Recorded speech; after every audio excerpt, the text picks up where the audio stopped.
Good morning, everyone, and welcome to this morning's study. A little bit delayed just because computer problems are still ongoing here. But before we begin, can you join me in a word of prayer? Dear gracious Heavenly Father, we are so thankful for all that you do in our lives. And we give our lives to you. We ask for your care and protection, that you can help us as we seek to follow you.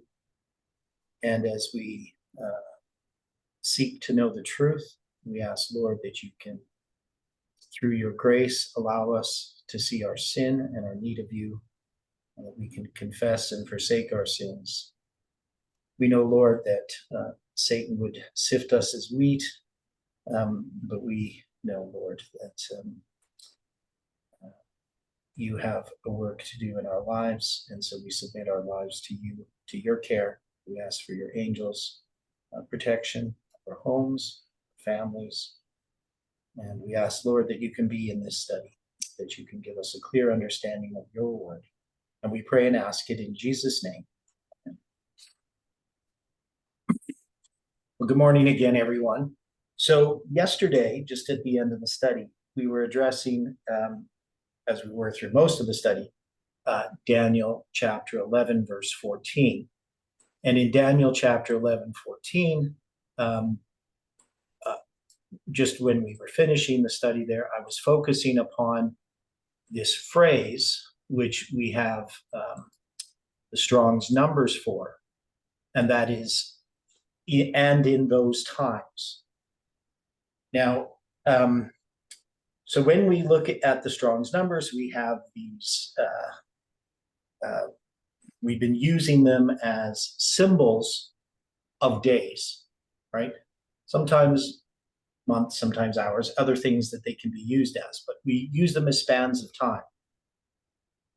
And it seems kind of odd that we can do that, but it's been witnessed to in many different ways. And so we're accepting that this is something that God has been doing.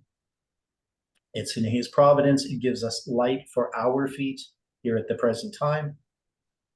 Wouldn't have been something that would have been relevant in other contexts, but in our time it is, in regard to this movement and these lines. So when we look at the Hebrew numbers there, and in those times, the Hebrew number for "and in those" is, and we think, well, okay, how come there's, in Hebrew, there's one word, but it has those three words? And that's because in the Hebrew, there's going to be a vav at the beginning of the word, and the word is the word ham. So that word, let me see here, Daniel, I better get it here in Hebrew.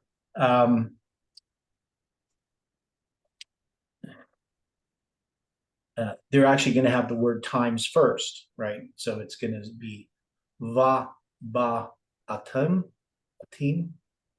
So that word there, that's translated as times. We know it's the number 6256.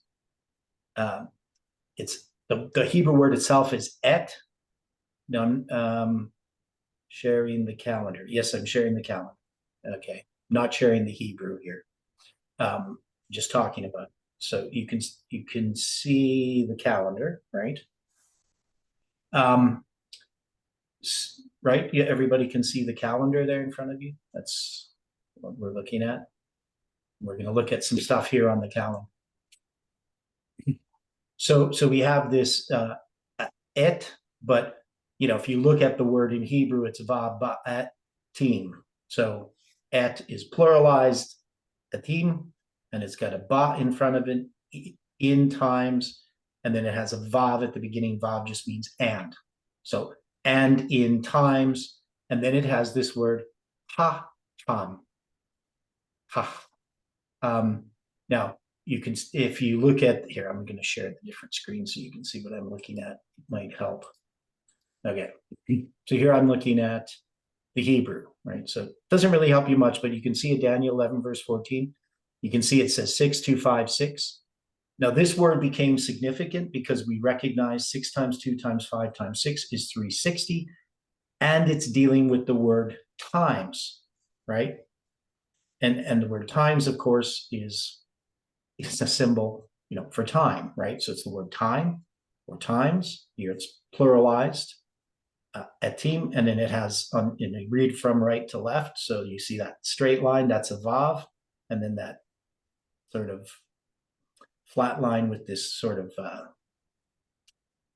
hook, whatever you would call that.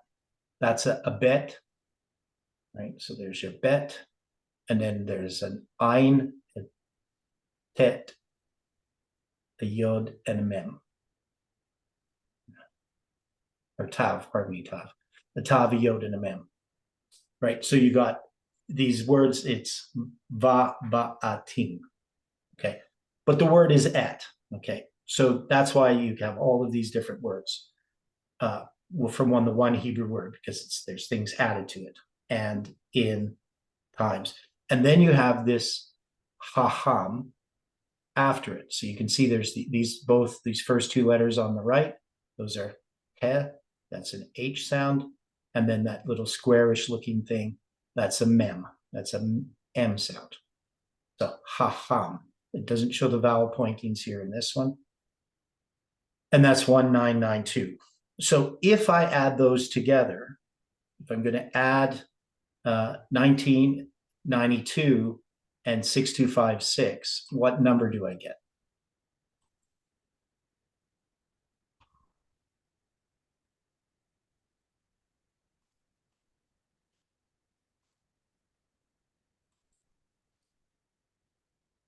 Okay, we're going to get 8248. Now, 8248 is, if we take it as days, is 22 years and 212 days, I believe, if I remember correctly from yesterday. So I take that number 8248 and I divide it by 365 and a quarter. I get 22 with the decimal point. I multiply that by 365.25 and I get 212.5. So it's either 212 or 213 days. So it's 22 years and that long. Now, in our history, when we have spans of time, 22, things like that, we usually attach them to one of our primary dates, either November 9th, 1989 or September 11th. Sometimes we've even gone back to, in the lines of the kings of Persia, we went all the way back to February 15th, 1979, and we found that we could use a phrase and it would give us this whole span of time up to, I think it was to December 23rd, 2024. So what I did is I just took this span of time and I put it in the calculator. So the calendar converter.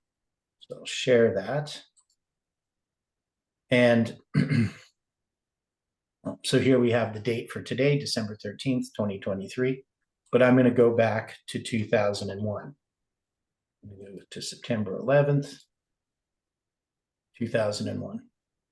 Now, normally when we put a number in, it can be a span of time that is, an inclusive count. So that sometimes we count the whole day from that we start on, September 11th, and we include the day that we end on. Sometimes we just do a straight cardinal count, right? So if we're going to count one day from September 11th, the cardinal count would be September 12th. If we did an ordinal, it would just be the same day. It would be just September 11th, right? So there are times that we do these different sort of ways of counting. So if I just do a cardinal count, so when I have this adjust thing here and I get 8248, I think it was. Let me see if that's right. Yes. That's going to bring us to April 11th, 2024. But notice it's one day past Nisan 1. So we know that the first day of the first month is a symbol. And so if I had done an ordinal count, April 10th would be the 41,040 or 42,048th day. not 42, 4,248th day. So I can take that number, which is in these times, and count from September 11th, and I get to Nisan 1 in 2024 coming up. Would that be significant in the context of what we are studying? That I get this first day of the first month in 2024 by counting this span of time and in these times.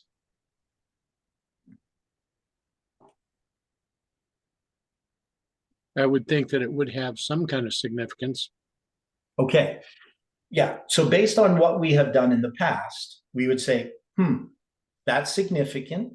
It's not some random date. It is one of the main dates. September 11th is a symbol of the first day of the first month, as is November 9th, depending on where we are. So September 11th as the arrival of the second angel. April 19th, 1844, which is the first day of the first month, September 11th represents it. And if I take, and in these times, that phrase from Daniel 11:14, and I use it as days and I do an inclusive count, it brings me to the first day of the first month in 2024. It brings us to the time in which we are in presently, right? And that time that we are in is what we have been studying in relation to the application of that history of the past and how it reflects at the present. Okay, so we can look at this, we can see it gives us the symbol of the first day of the first month. Now this is going to be 6 years to the day, based on the biblical calendar, to the first day of the first month in 2030, right? Now we also see some other symbols here. So if we look at this in the Mayan date, for instance, the last two digits on the right side are 8 and 8. And 8 and 8, well, 8's a symbol already, and doubling the 8s, that brings us to 2 Chronicles 29, the cleansing of the temple in the time of Hezekiah, where they're going to have the Passover in the second month, and a symbol that Jeff has pointed to many times, right? So we have that. So we have that symbol. And I'm just looking at this other one. If there's anything with the Egyptian, nothing really there. Okay. So now we would have to then say, how do we understand this in the context of,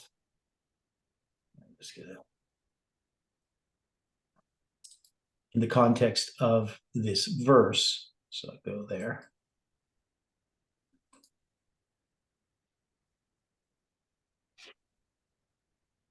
Okay, so in the context of this verse, Daniel chapter 11, verse 14, and in those times, so we're saying that Hebrew phrase, and in those times, is going to be connecting September 11th to this first day of the first month that's coming up in 2024, April 10th.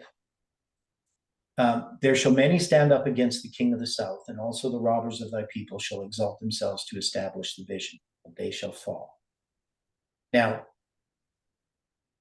so who is the king of the south in our time, in the way that we're making this application to our time?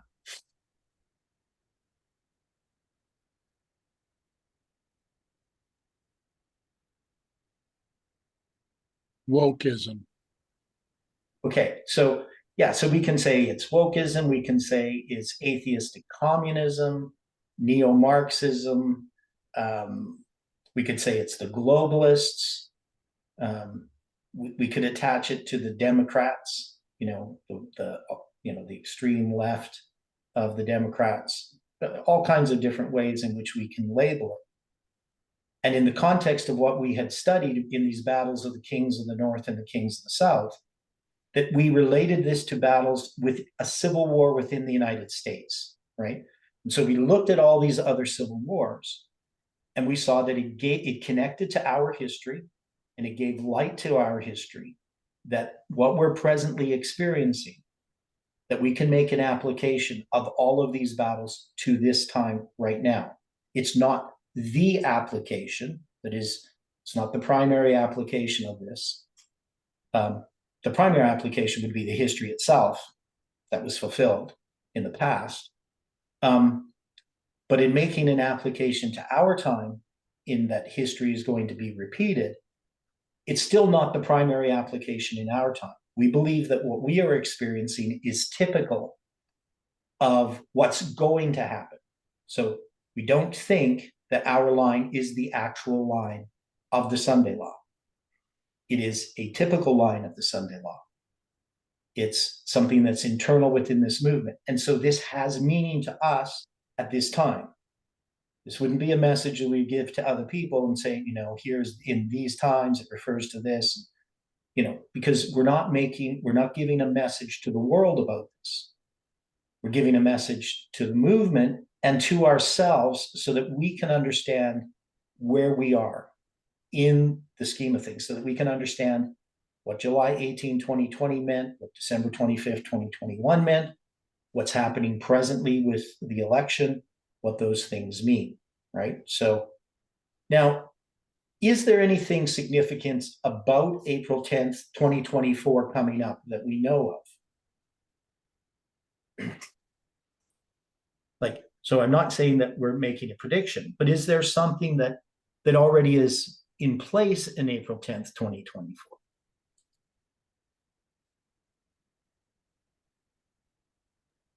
In April 10th, 2020? 2024. Okay, sorry. That it's pointing us to. Now, I don't know, I don't know exactly. I'm thinking that if we're going to make some application, it might have something to do with the American election. I know there's primaries and all that kind of stuff. Is there primaries that go into April? I don't know, right? I'm not sure when does the American election sort of, how do they do this? Well, you wind up with a series of primaries. Normally, what you're going to have, the first primary used to be in New Hampshire. So what we're going to see in January will be the Iowa caucuses and then the New Hampshire primary. There's several more that come up in February. To answer your question about April, your main primaries in April will be April 2nd, 20 and the 23rd and the 30th. Okay. So I've just guessed. I thought maybe it has something to do with the primaries. Now, it's interesting because Iran had pointed out April 8th, we're going to have a solar eclipse. So that's 2 days previous. Now, so it's 2 days prior to the April 10th date. Yeah. So 2 days prior, which is interesting. And especially interesting because what I was looking at when I was looking at this word that's translated as and in those, right? So we have this word hum. Now, we remember that when Strong's does his numbers, when he created his dictionary and he decides a definition of a word and that he's going to give it a number and he's going to tell you where it is, that Strong is not actually a Hebrew scholar, right? So a lot of criticism within a scholarly world is, that he gets it wrong many, many times on what Hebrew word is actually there. Now, he's basing it upon how the translators translated it more than anything. So I'm going to show you here in this other program that I use what they say about this verse. So it's I'm going to show it to you, even though it's just it's got Hebrew and the Septuagint and the King James here. So I'm going to share a different screen. Okay, so this is Scholar's Gateway. This one I use for parsing words, because sometimes you look at a word. So for instance, when you look at this word here, it's going to give you the vowel pointings. Ba'etim. Abu Etim is how they give the transliteration, because they have the vowel pointings in there, so we can see that a little bit clearer. You can see like these little dots and these little things underneath. Those are vowel pointings. Okay. Now, when I look at this word, hachem, they'll show the transliteration there. And the Strong's numbers they give are 1990 and 1991. Okay. So they're going to give, they don't give 1992 for this word here in this verse. So if we were going to use the 1990 number, then we would actually, and we counted from September 11th, an inclusive count, it would bring us to April 8th, 2024. Does that make sense to people? So instead of 1992, which brings us to April 10th, if we used the Strong's number 1990, it would bring us to April 8th. And the word ham means hot or sunburnt. And it's a place where Kedea Lamer and had this battle, right? It means abundance or clamor or noise, right? So that's one of the definitions of that word. And then it says meaning uncertain. So there's things I don't like about the Scholar's Gateway, but that's what they give for that word, right? So they give these two numbers. They don't give 1992. They give 1990 and 1991. Okay, so if we were going to say, and in those times, and it gives us this span of time that goes to either April 10th, the first day of the first month, or it brings us to this solar eclipse, what would that be showing us as a symbol? What is that? What is this symbolizing? What is this connecting us to? On its sort of basic way, not addressing like the events other than the solar eclipse, what it symbolizes, or the first day of the first month symbolizes.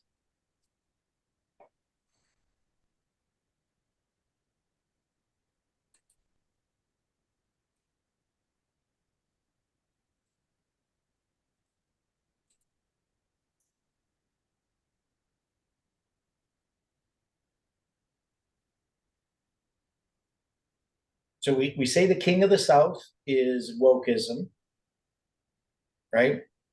Correct. Communism. And it brings us to, and in those times, and that phrase is either going to bring us to this eclipse, if we use 1991, the Hebrew number H1990, or if we use 1992, it's going to bring us to April 10th. And we have that word for times there, right? So in those times, there shall many stand up against the king of the South. So the king of the South being wokeism. In these times in which we're living, do we see that type of standing up against the king of the South occurring? And is that going to continue to occur as we move forward, into April of 2024? Is it pointing us to that as a symbol? And then the eclipse and the first day of the first month, how would that attach to that?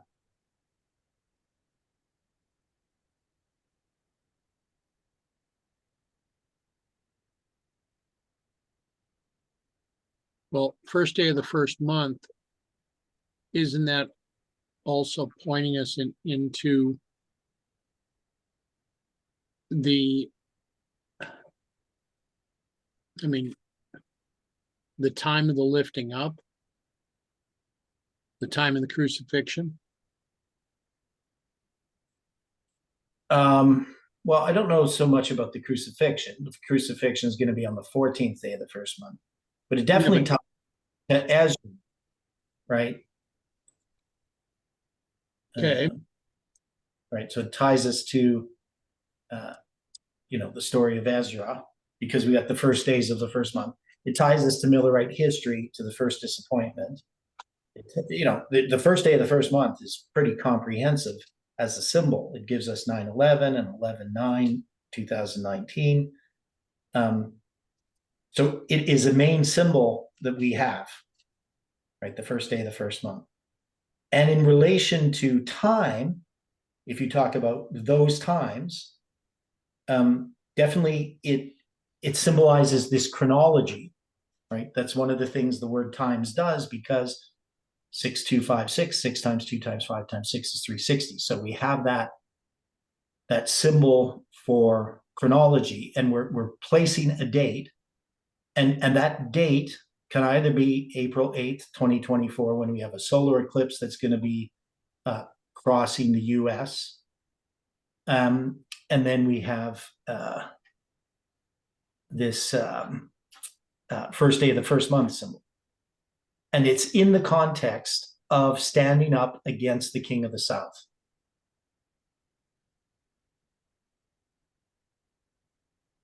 Now here's another interesting point that not everybody's aware of.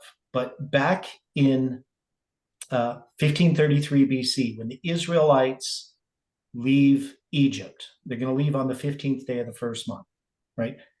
And Stephen and I have tried to study and glean, where they're going to travel, how long it's going to take. Stephen and I aren't totally in agreement on everything about it.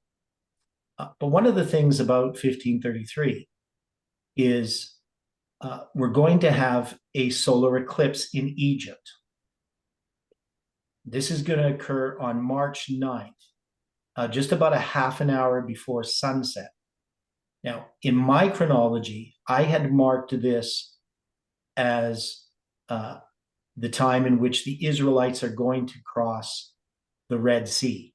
And I place this at the Gulf of Aqaba. There's a place in the Gulf of Aqaba that perfectly describes the situation that the Israelites faced. And maybe I can bring this up.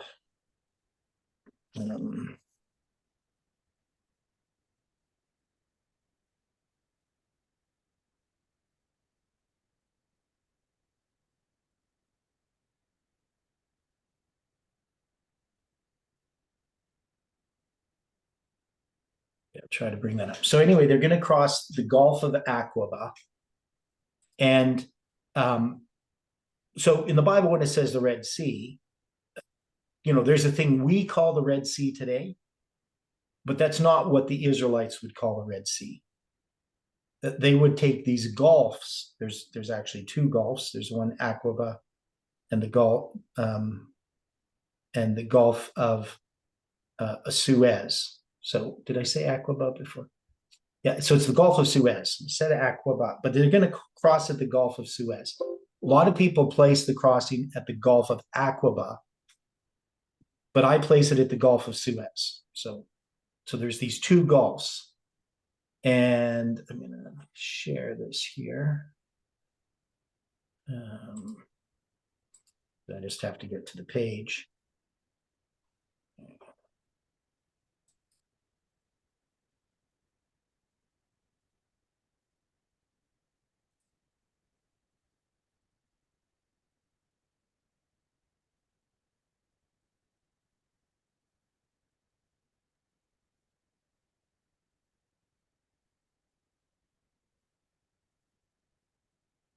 Okay, so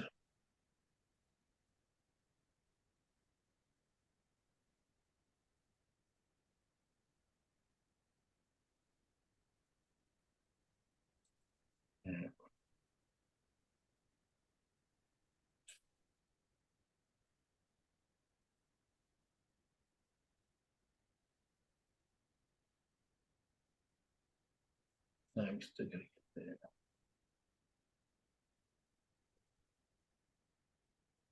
Okay, so when you get to the Exodus here, there's the calendar. Here's what I wanted. Okay, so this is a diagram of the eclipse. So you can see here, this is a map. This is the Gulf of Suez. And this little part here where I have this marker, this is where I believe the Israelites crossed. Now, I can't get rid of this box because this is part of the picture. But actually, the Israelites would have come from up in a place called, I can't think of the name. Anyway, it's up in northern Egypt. Don't know why the name eludes me right now.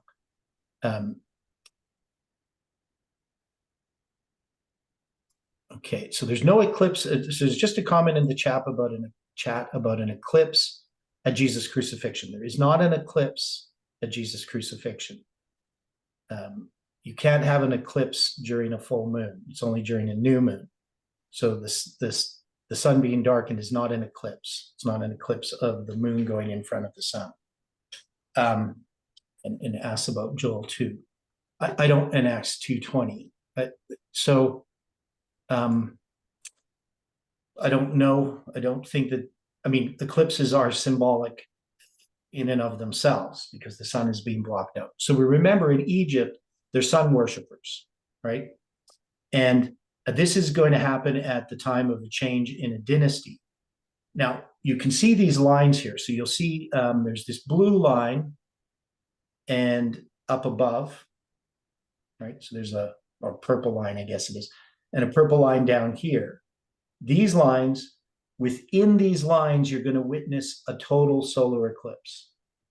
The center line is just where the eclipse itself would be the most complete. That is, it's going to be the longest. This is just the center of that. It's called the maximum eclipse, right? Type of thing. So you're going to see that this eclipse is going to occur. It says 1532, but that's because they have a 0 year here.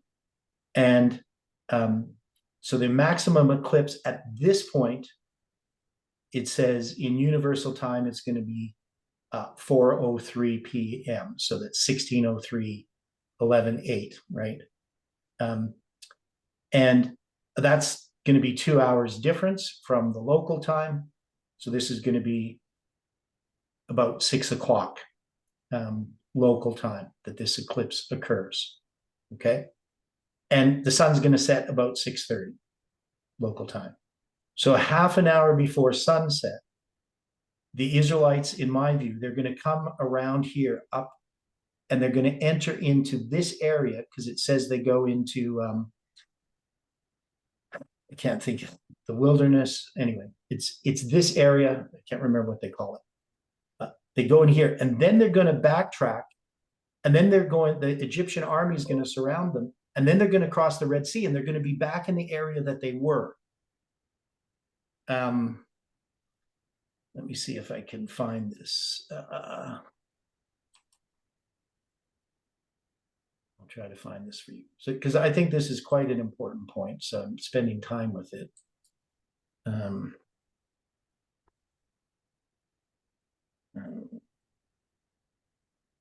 to think of the name of the place.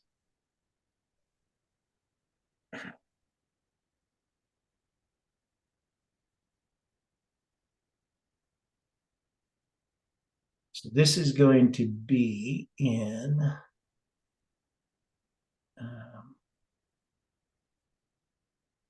as you can see, your screen just got blanked out because I'm looking at this.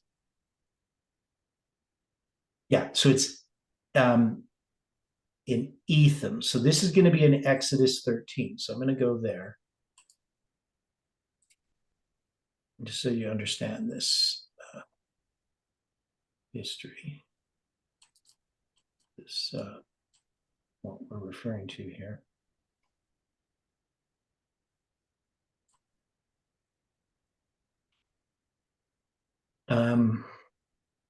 So they're going to weigh the wilderness of the Red Sea. The children went up, harnessed out of Egypt.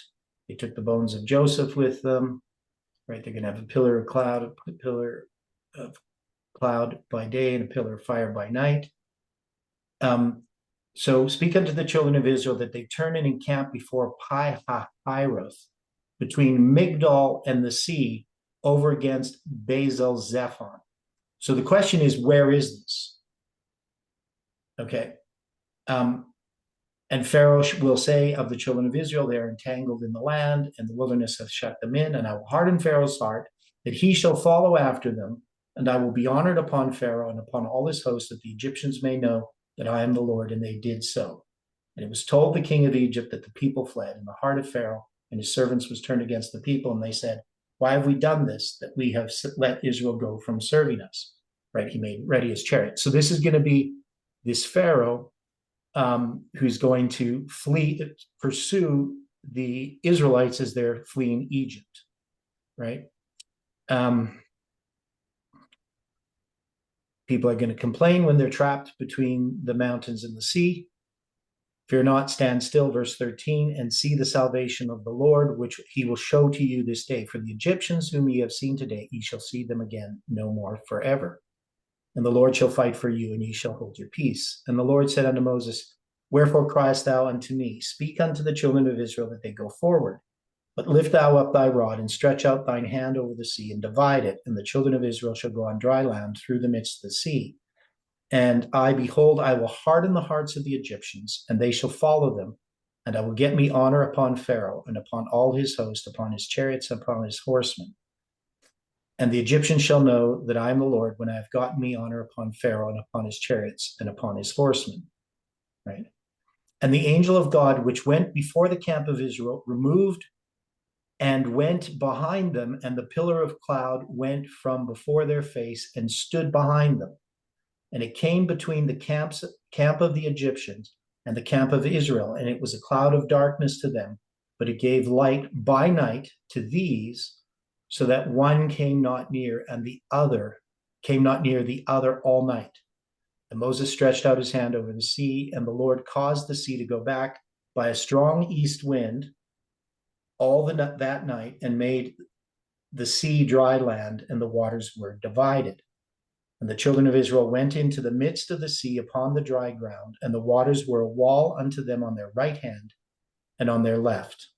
It came to pass that in the morning watch, the Lord looked unto the host of the Egyptians through the pillar of fire and the cloud, and troubled the host of the Egyptians, and took off their chariot wheels, that they drave them heavily, so that the Egyptians said, let us flee from the face of Israel, for the Lord fighteth for them against the Egyptians. And the Lord said unto Moses, stretch out thine hand over the sea, that the waters may come again upon the Egyptians, upon their chariots, and upon their horsemen. And Moses stretched forth his hand over the sea, and the sea returned to his strength when the morning appeared, and the Egyptians fled against it. And the Lord overthrew the Egyptians in the midst of the sea. And the waters returned, covered the chariots. So this is the story, of course, the crossing of the Red Sea. Now, so when we look at where they're going to be crossing, this Pi-hahiroth and Migdol, right? So if we look at Migdol, I'm going to type it in here.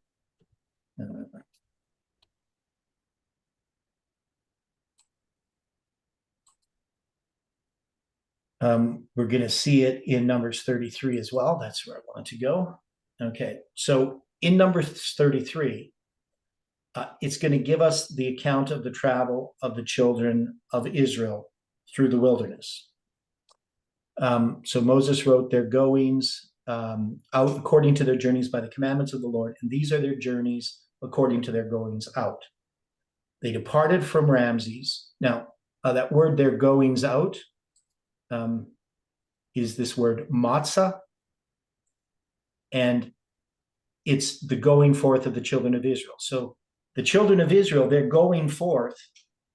It begins on the 15th day of the first month, but it continues for 40 years, right, until they enter the promised land. So all their journeys in the wilderness are their goings out. That's why we count the 400 years from the going out of the children of Israel from Egypt. That's in 1 Kings chapter 6, verse 1. That's why we count it not from when they begin their goings out, but when they complete their goings out. Okay. Anyway, that's kind of an aside, but it's an important point. So they depart from Ramesses. That's the place I was thinking of. In the first month, on the 15th day of the first month, on the morrow after the Passover, the children of Israel went out with a high hand in the sight of all the Egyptians. So that's going to be the 15th day, the morrow after the Passover, right? For the Egyptians buried all their firstborn, which the Lord had smitten among them upon their gods. Also the Lord executed judgments. And the children of Israel moved from Ramesses and pitched in Succoth. So, and then they departed from Succoth. Now how long this takes, there's this debate, right? Is it 3 days from the 15th when it talks about the third day? Or is when it talks about that it's the third day, and you'll see later, is that referring from the last time that they had set up camp and then departed from there? So we know that they're going to be traveling on foot, men, women, and children, and the animals that they have. And they can only go so fast. So there is this argument that it's the Gulf of Aqaba where they cross. And that's a long, long distance. For them to get there in 2 weeks is impossible, unless you're going to say that God just magically transported them there. The idea is that they actually are walking. And then if you have that they go across the Gulf of Aqaba, it's going to take them another 30 days or so to get a very little distance to Mount Sinai. If we take the traditional position point where they cross at the Gulf of Suez, then the journeys that are given of where they travel makes more sense. Okay. So they're going to travel, and it says they're going to go to Succoth, and then they departed from Succoth and pitched in Etham, which is in the edge of the wilderness. So I'll go back to the map in a moment. And they removed from Etham, and they turned again.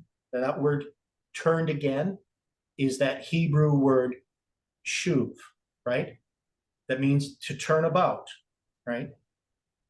Return. It's translated as return. It's translated as restore. Lots of different ways it's translated, but it's this common Hebrew word to just turn, to go back. So they went back unto Piahiroth, which is before Baal Zephon, and they pitched before Migdol, right? So Migdol is a tower, right? And they departed from Piahiroth and passed through the midst of the sea of the wilderness and went 3 days' journey in the wilderness of Etham and pitched in Marah. So where were they when they went from Succoth? They pitched in Etham, which is on the edge of the wilderness. They're going to turn back and go to Piahiroth. They're going to cross the Red Sea. And where are they going to be back to?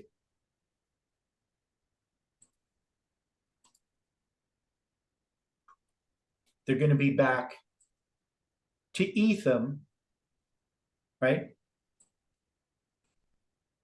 So the only way that this makes sense is that they're going to, this is the wilderness of Etham on the right side here. This is east of the Gulf of Suez. Over here on the west side, this is where they're going to camp. There's this series of mountains here, really what we would call hills. But the Egyptian army is going to come up onto these mountains. They can get a view of the camp of Israel, and they're going to surround them, right? So the Israelites can't go back this way to the wilderness of Etham. They're all here. They're trapped, okay? And then they have to cross here. Now, when you look at the Gulf of Aqaba, it's extremely deep. The Israelites, if you drained the Gulf of Aqaba, it would be nearly impossible to cross it, right?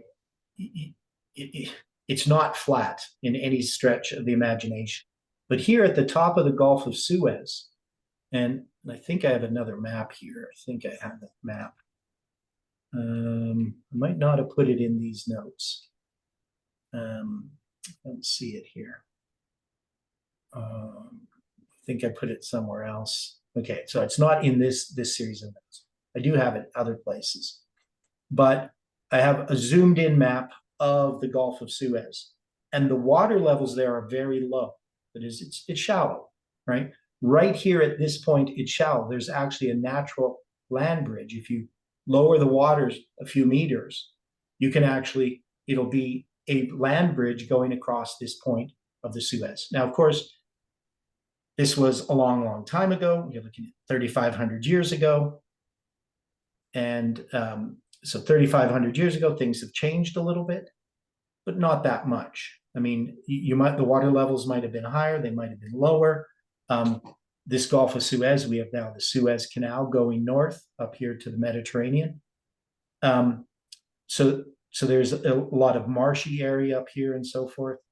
But the idea is that the Israelites now are trapped here. They'd gone into the Etham in the wilderness.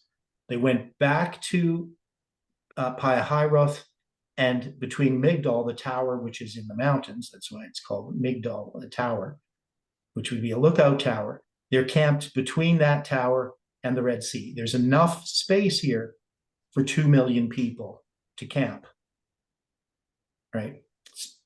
And it would take them about 2 weeks to get there.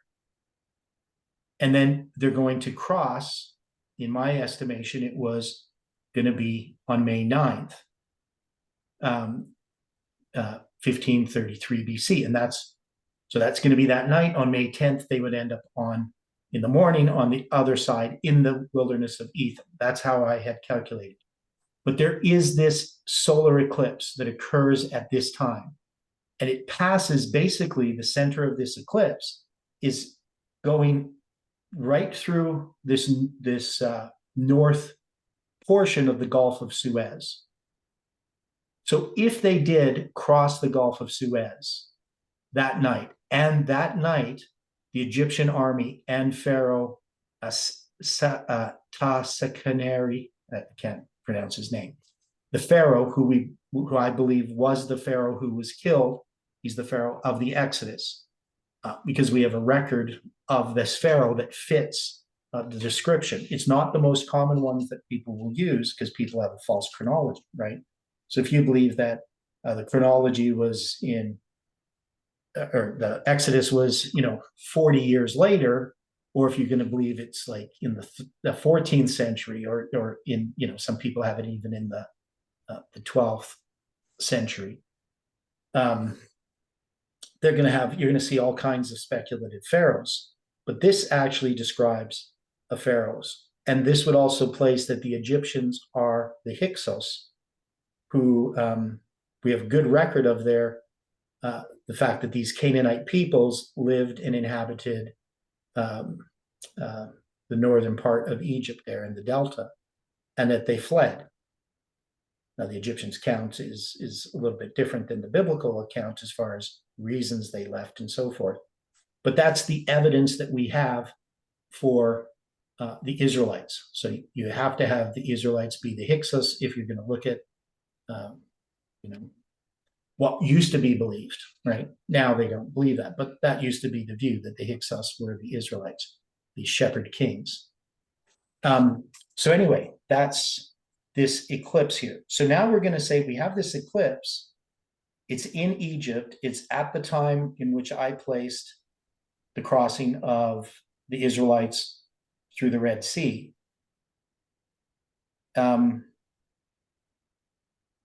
What would that mean then in the context of what we have been looking at in an application to our time?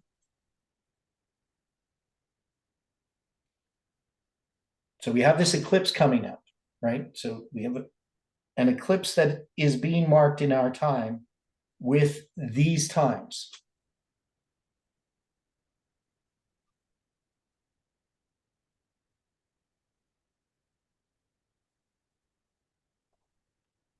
Any thoughts on that?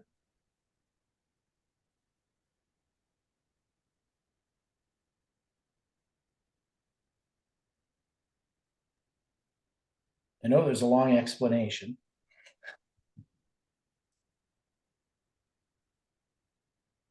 Is this indicative of a preparatory time? Okay, explain why you would ask that question. The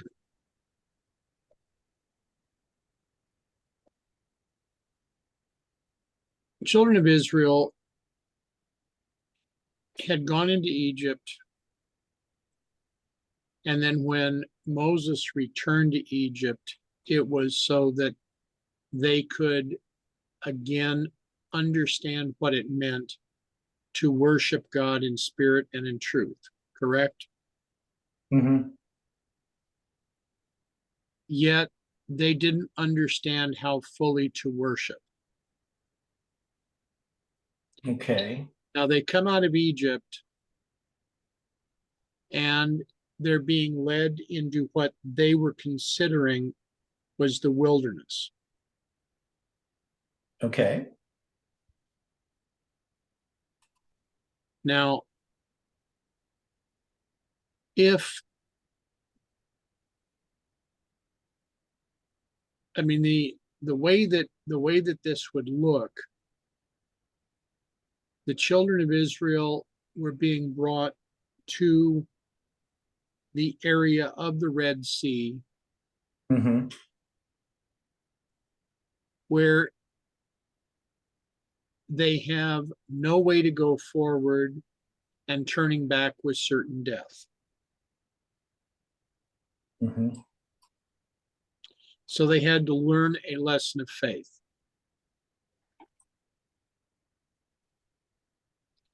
So they were being prepared to test their faith. Right? Yeah. So is it possible that these symbols coming into conjunction are to continue to test our faith as we're ready to go forward? Okay. Well, I mean, it's clear that God is doing this. So the context is then what happened to the children of Israel. We have this experience within this movement presently. So we're trying to make a parallel there because of this eclipse. Mhm.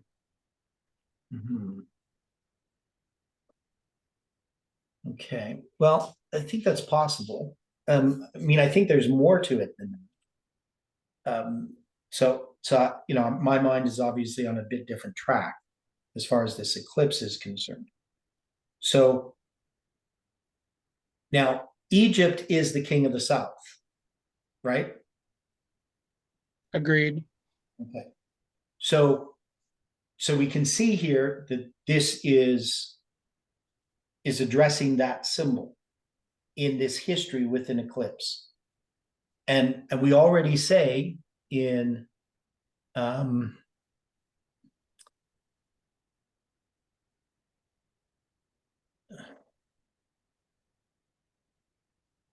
me see here. So when we get back to Daniel, so I'm just going to share the screen so we can look at what I'm talking about again.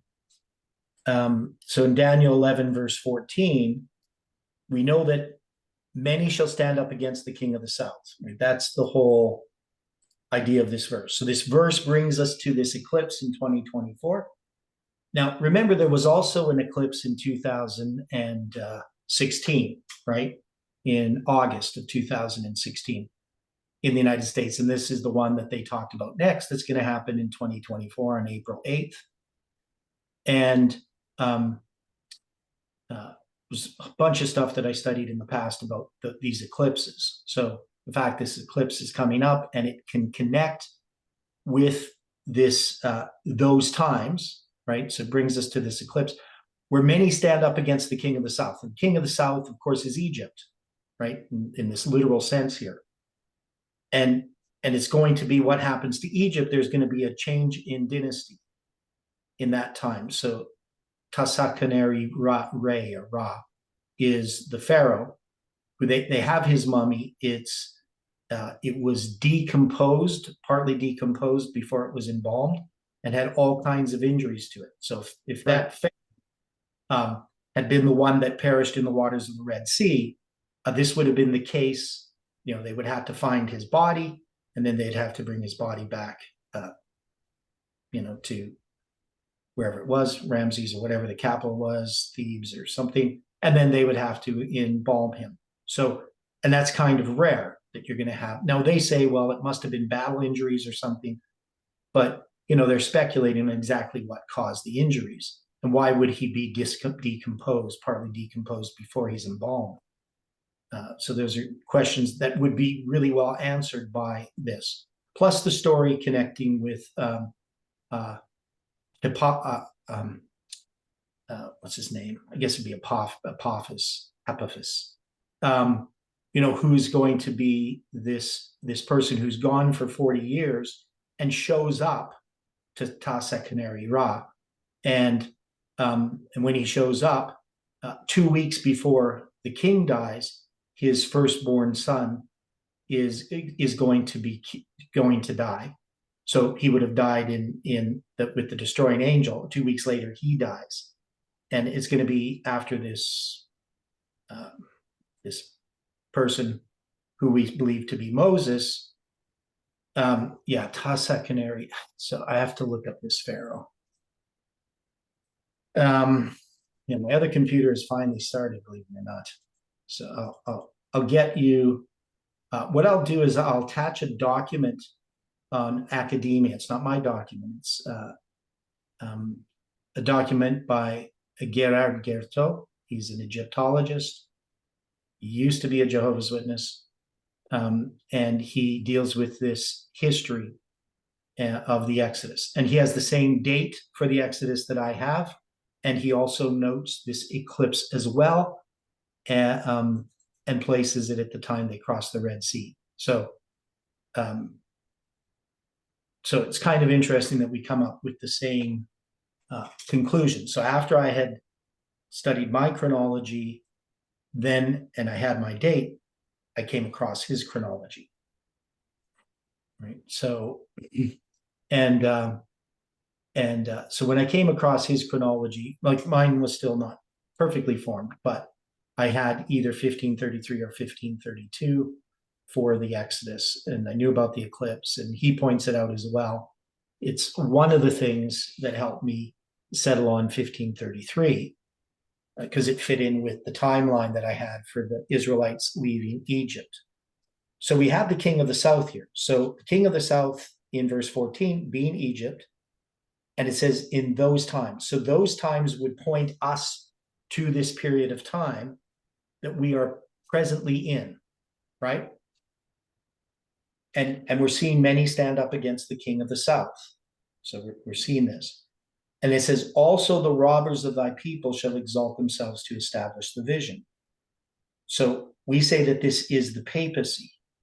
And would this then be, if we're going to apply this history, let's say at some point in this history, the papacy gets involved? Is that what it's telling us? Or is there something else that we would understand regarding the robbers of thy people here, as applying to Rome in this history, that it applies to our history? Does that seem clear to people what I'm asking?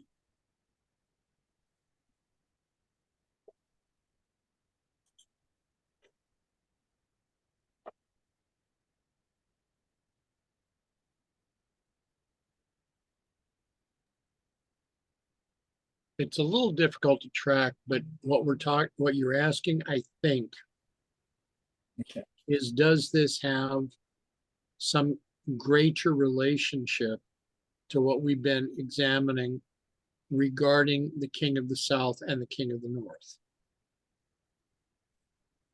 Right.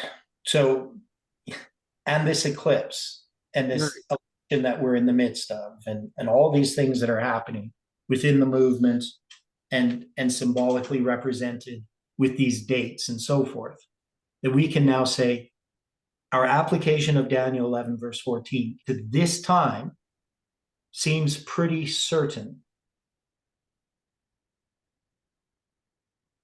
right? That we're not just speculating, that we have something very solid that ties us to the king of the south, to Egypt. this eclipse that ties us to the Exodus. And remember, we've already used the 1533. Colin has used it to count from the time when Trump is elected. Now, Trump is elected November 9th, 2016, right? And so we're going to count 1533 days to the inauguration of Biden, right? 187 days after July 18, right? And we're going to have that 1346. We can lay it out with the 1533 from Millerite history from 1840 to 1844 that Ellen White says is a wonderful manifestation of the power of God and refers back to the Exodus in 1533 BC as a parallel, right? So we're taking that 1533 BC, the Exodus. We're taking the 1533 days, and we're tying it to this period of time in which we are presently in. And the parallel seems, very solid to me. Maybe I'm suffering from confirmation bias or something, but it seems pretty objectively accurate to place these things together.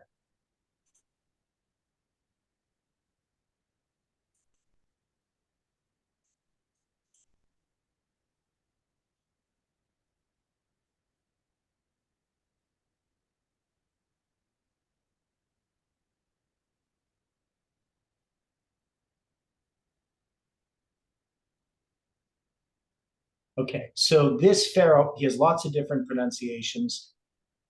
Spelling that they give in Wikipedia. So the question is it Sequenary Ta second? This would be the Sequenary Ta. It says that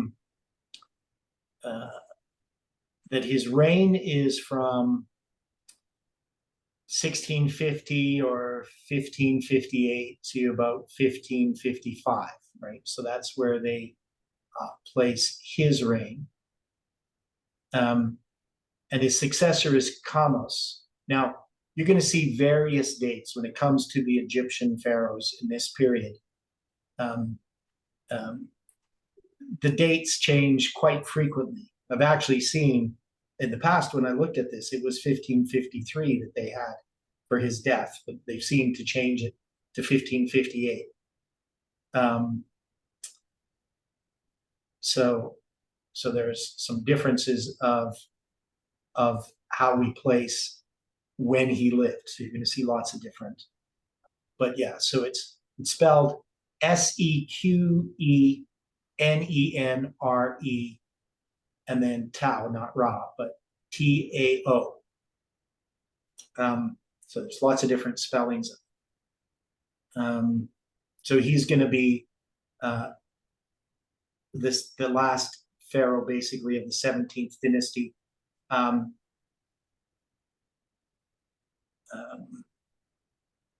Kamos is his immediate successor, who is technically the last pharaoh.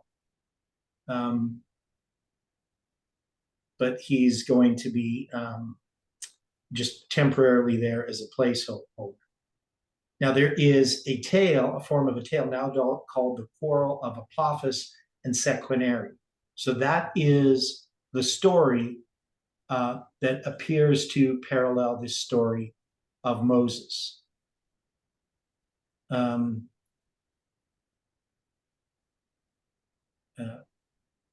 So there's two pharaohs, Apophis and Sequenary Tao, who through the text it's not accurate, though people don't believe the text is historically accurate.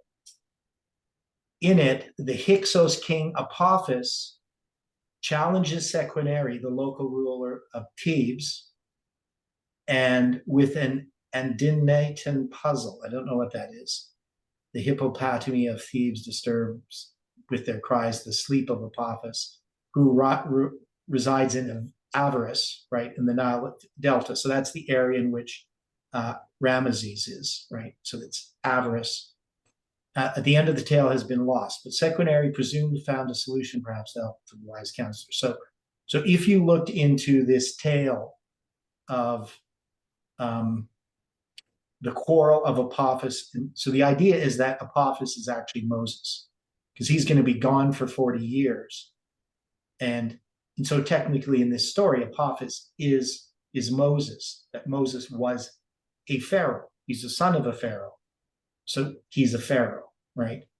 And that he comes back. And there's a whole story there connected to this.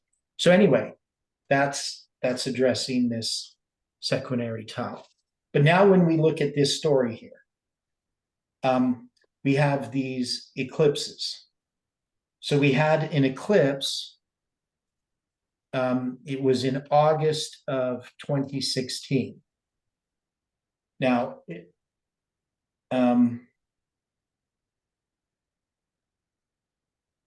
so that was August 18th, 2016. Right. So this eclipse says was a penumbral eclipse, lunar eclipse. And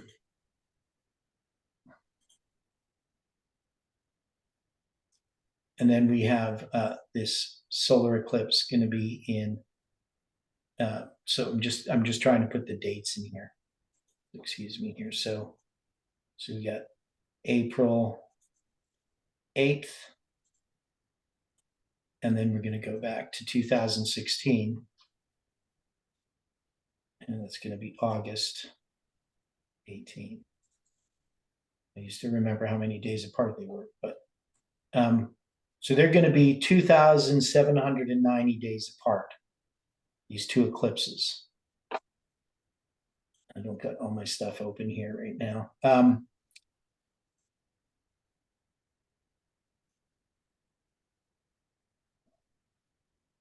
Now, that first eclipse, it's going to occur a few months before Trump is elected, right?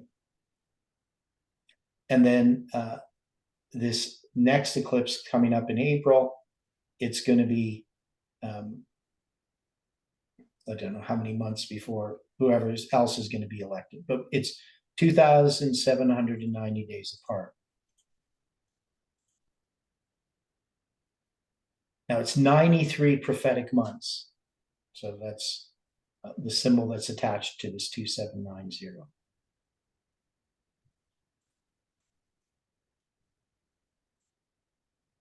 If we looked at it as prophetic years, it's 7.75 prophetic years. So that would be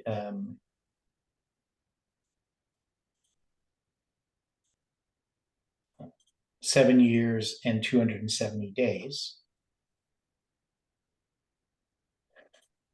And then we also have, if we actually put it in actual years and days, it's going to be 7 years and 233 and a quarter days, right? So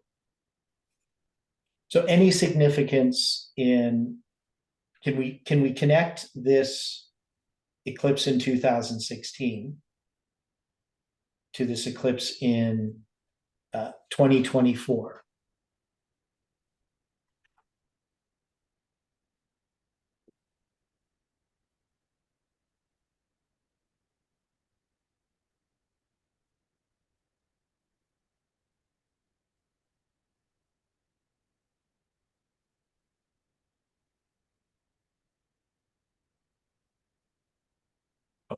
Pardon me, I'm getting this eclipse wrong. It's not the one in 2016. It's the one in 2017. August 21st, 2007. I knew there was something wrong. Okay, so we do have an eclipse, but that's a penumbral eclipse, and that one's not the one I was thinking. So it's August 21st, 2017. Okay, so this is going to be the first year of Trump's,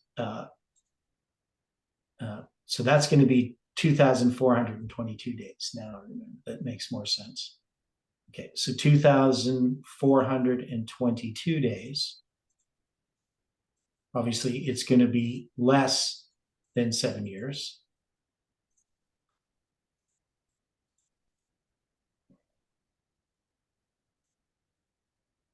If we put it in prophetic years, it's going to be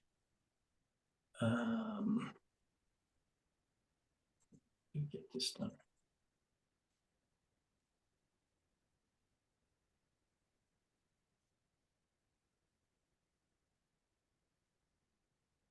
$262 days. So 6 years, 262 days. Okay, now, so the other point about these eclipses, so here I have this map.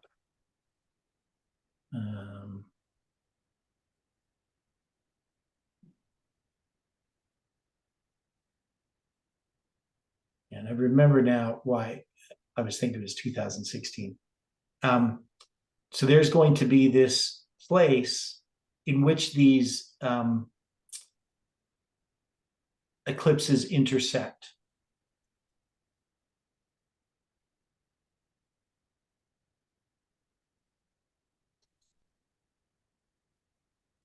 Okay, so I'll show you this once I get Zoom started. So if we say that these times, it gives us this September 11th to April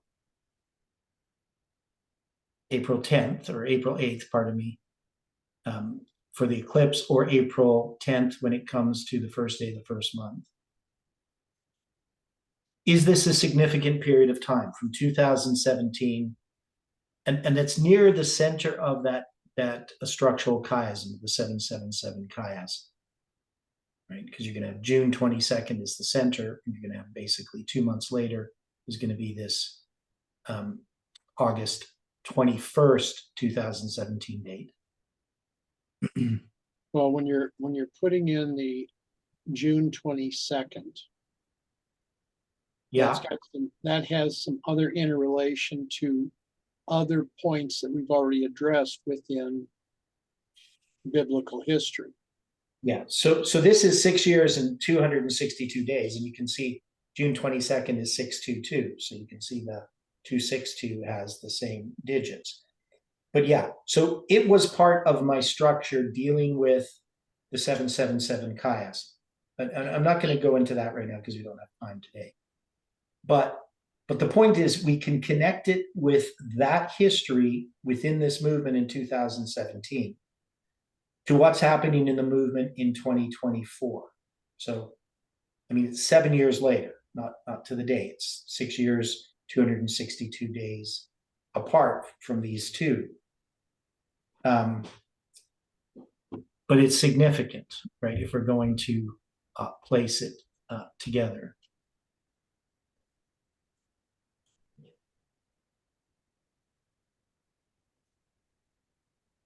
Yeah, there would be some significance. It's just a question for us to puzzle out, isn't it?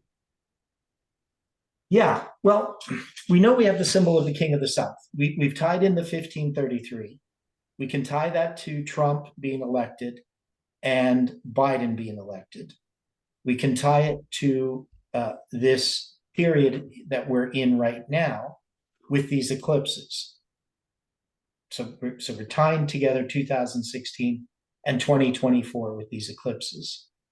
And then just hang on a sec here. So my other computers, the Zoom is going to start theoretically.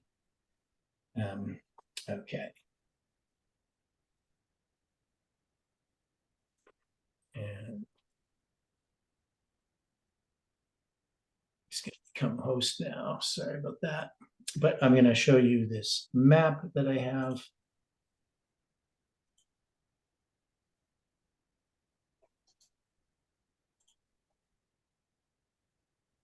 Okay, so this map shows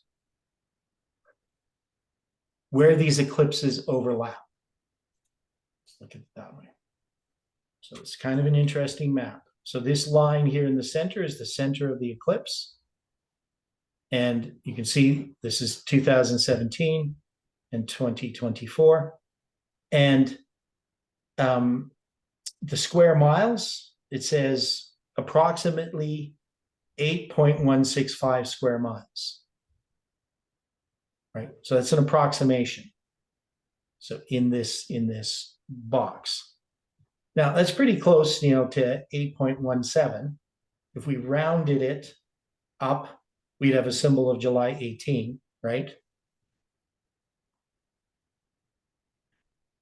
So it's kind of interesting.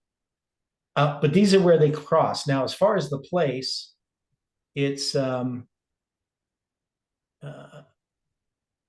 don't know if anybody recognizes the names of any of these places.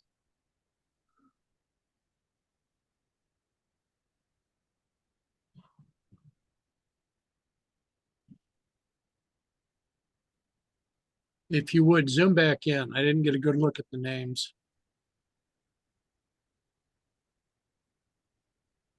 Yeah, it's coming up very blurry. So Yeah.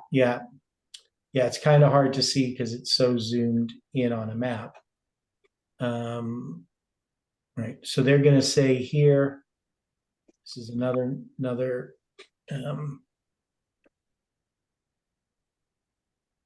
this advertising.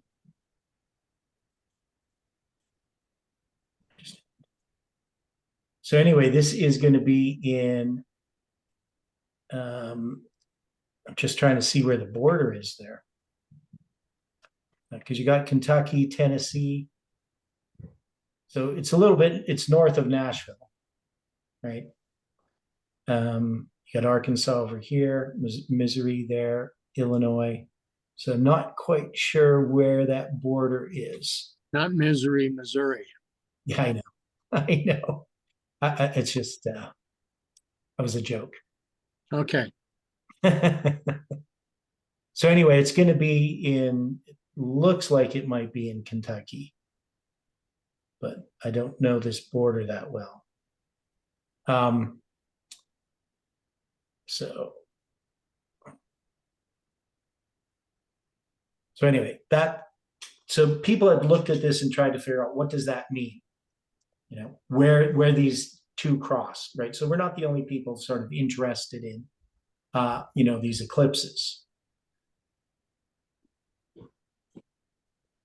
But that's one of the things that we've been looking at, trying to understand what this means, this eclipse. Now we have some comments here in the chat that so the strong east wind, Angela says there may be a parallel between a strong east wind blowing all night to dry the path through the Red Sea. Yes, so this symbolizes Islam. So that was the other point, intervening versus our enemies and providing a deliverance from them for us, right? So as far as what that means, definitely the east wind represents Islam, right? It's also going to be part of the plagues, right? That there's going to be this east wind that's involved. So, so we can see how the symbols here at least attach us to this history, that it's not, it doesn't appear to be arbitrary, to be connected to this eclipse, but also it connects us to the first day of the first month.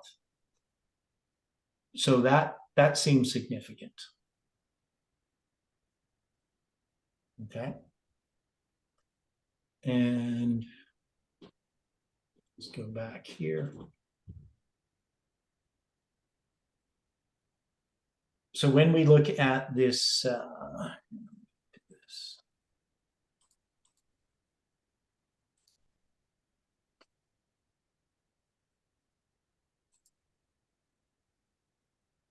so we go back to Daniel chapter 11, verse 14.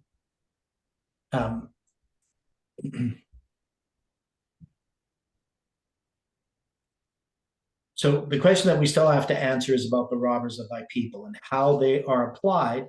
If we say that the king of the south is wokeism, right, in our time, then the robbers of thy people exalting themselves to establish the vision, what would that imply? That there's something that's going to happen in connection with the papacy in regard to our history coming up that we haven't considered, right? Now, this wouldn't be time setting, right? That is, we're not saying that on such and such a date something's going to happen, because it's in those times, right? In these times here that we are in, we see this already. There's many are standing up against wokeism, but also the robbers of thy people shall exalt themselves to establish the vision. So they don't want to see the king of the south totally destroyed, right? That's why the papacy comes in. But ultimately they shall fall. So in that history, that's why Rome comes in, right? So we're saying that the papacy would come in if the robbers of thy people are going to refer to Rome. And we're saying that this is Rome is representing the papacy. And then it says, so the king of the north shall come up and cast a mount and take the most fenced cities. So we already understand that this is going to be the battle of Panium. Are we looking for the battle of Panium in the context of these lines? Not the bigger line, but just it's in the context of our lines. We already have January 6th as a symbol of Raphael. So can we say that this is just telling us that in this period of time that we are in, what we saw happen on January 6th is going to be reversed, that the king of the north shall conquer the king of the south in the United States? Is that a reasonable interpretation? It's the interpretation we already have. But is it reasonable based on what we've just discovered about Daniel 11, verse 14?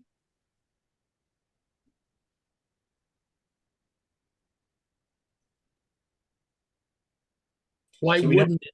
Why would it not be reasonable? yes, right. So it is very reasonable. And so, but it says, but he that cometh against him shall do according to his own will, and none shall stand before him, and he shall stand in the glorious land, which by his hand shall be consumed. This is the Sunday law, right? This is the papacy.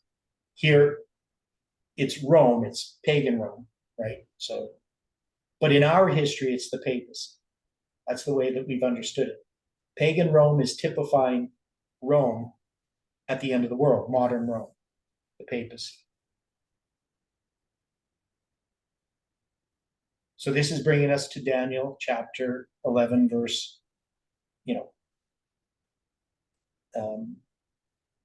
to the Sunday law, 40 to 45. It's bringing us to that history. He shall stand in the glorious, right? So this seems to fit with what we had been studying. It was a long roundabout way looking at all these civil wars and then coming back to here to say, yes, it's pointing to a civil war occurring presently that's going to escalate within the United States. And it's going to escalate in connection with these elections, right? That's what we're saying. Now, somebody may say that's a type of time setting, but I don't think that contravenes time setting, because Ellen White looked at current events in her day and recognized that things were being set up for a Sunday law, right, in the 1890s. Now, that didn't occur, but we're dealing with a typical line here as well. We have to keep that in mind. So we're in a typical line. So we're not looking for the actual Sunday law. We're just saying within our line, what happened, Raphael and Panium, are going to occur, and it's leading us to this time in which the Sunday law is going to occur, which is still in the future. And that's what Daniel 11, verse 16 is telling us. So I think it's very reasonable what we've done. From my perspective, it's up to those that are studying these things to see whether they agree. And we still can look a little bit more at the eclipses tomorrow and try to pull some of these things together a little more solid. But just taking that phrase in those times gives us these symbols, gives us the first day of the first month. It gives us the date of the eclipse coming up. And again, we're not predicting that something happens on that date other than the eclipse, but it places us in this period of time in which we are presently in. So I think we have to say that this is pretty solid evidence that we get from the Hebrew numbers here. because it agrees with what we already understand, the application that we've made. Okay, so unless there's any further comments, we can close in prayer. Dear gracious Heavenly Father, thank you for the study this morning. We ask for your continued help, your presence in our lives, and that you can continue to teach us. Please be with us throughout this day and bring us together again to study your word according to thy will. And we pray this in Jesus' name. Amen.